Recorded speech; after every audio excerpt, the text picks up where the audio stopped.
A little bit of a longer video today. We're talking about cattails. I'm going to go over just about every edible part you would want to know briefly, some pictures, some images. Here's the table of contents. I will have timestamps in the video description. First thing we're going to go over is the hearts and what's known as the schlotzum.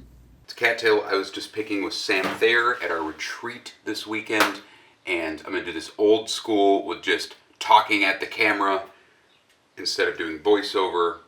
But you can see here, this was cut 2 days ago, and you can see the cattail heart, that tender part, the meristem, is still growing. So this has grown about an inch in 2 days after it's been cut.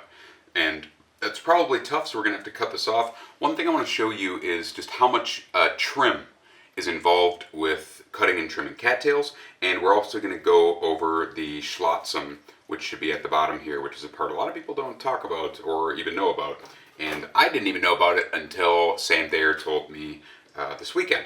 So first thing we're going to do is just cut cattail here. Obviously, this is something we've harvested from private land because we've uprooted the whole cattail. But now we have the cattail heart here. And what we're going to do, basically what you see, this little part, is like the only thing that we're going to be harvesting. So I just use my fingers here. And it's similar to trimming a leek, but the most important thing here is to understand just how much trim you're going to be discarding, because it is a lot. And I think that is responsible for a lot of people not maybe liking cattails because they're eating parts that taste foamy. So you can see we have all of this trim here, and this, most of this is probably tender. Take that off. I can just hear with the knife though, that's not even tender. So I'm going to keep trimming here until it doesn't seem foamy or starchy. Foamy rather.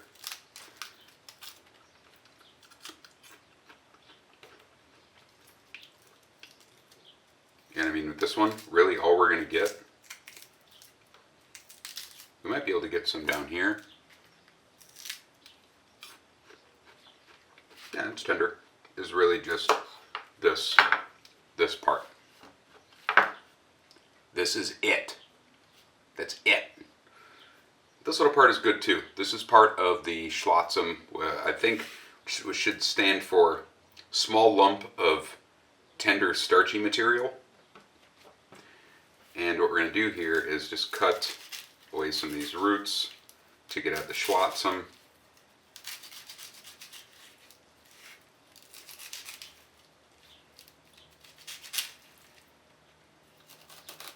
I'm just going to trim this guy.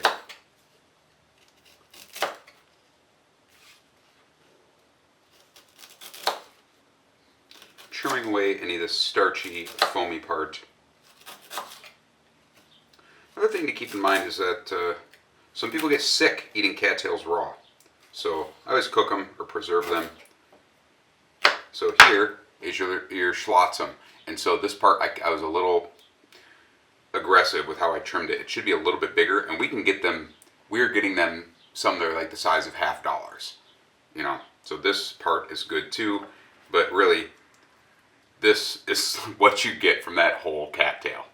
Okay, and depending on the cattail, I should try to find some other ones, you can get a lot more yield, but this one had just been sitting after it had been harvested for a little bit, but it's only the tender inner part that you're going to harvest and eat. Now I'll clean another one for you. You can see I have some nice big thick cattail shoots here, and these are better than the other one, but the other one I wanted to show you the schlotzum there. And you can see I'm finding where it's tender, and I'm just going to keep taking layers off until I find that it's tender. Now a confusing part may be that the top layers, some of them may be less tender, and you may have to take off more layers of the top portion here than you do on the bottom. That whole bottom portion should be tender. So that's what it might look like, all the tender portion. So it may not be even, the fibers may get more pronounced as you go up the stalk there, if that makes any sense. But that's basically what you get. Again, you can see like a little bit better yield than the other one, but still this is going to be, generally speaking, what you're going to get from a cattail shoot.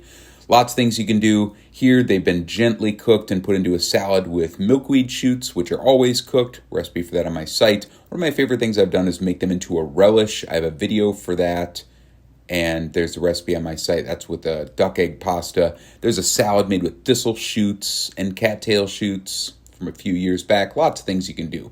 Okay, the flower spikes. These are going to come after the shoots, and this is the precursor to pollen.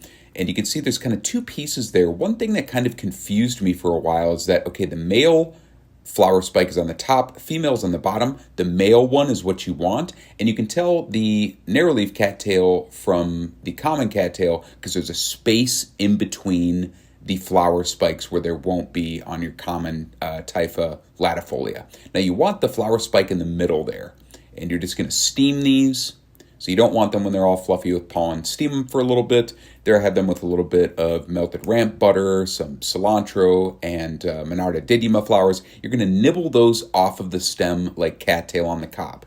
Okay, so then when those swell with pollen, that is where you're going to get the pollen from. And that's kind of what it's going to look like. You can see there, those flower spikes are almost connected. So those are your common cattail. You're just going to sift that. You can also just shake it into a bag. One of the coolest things, this is from southern Iraq, is called Khirret. This is basically a pollen candy that's sold on the street.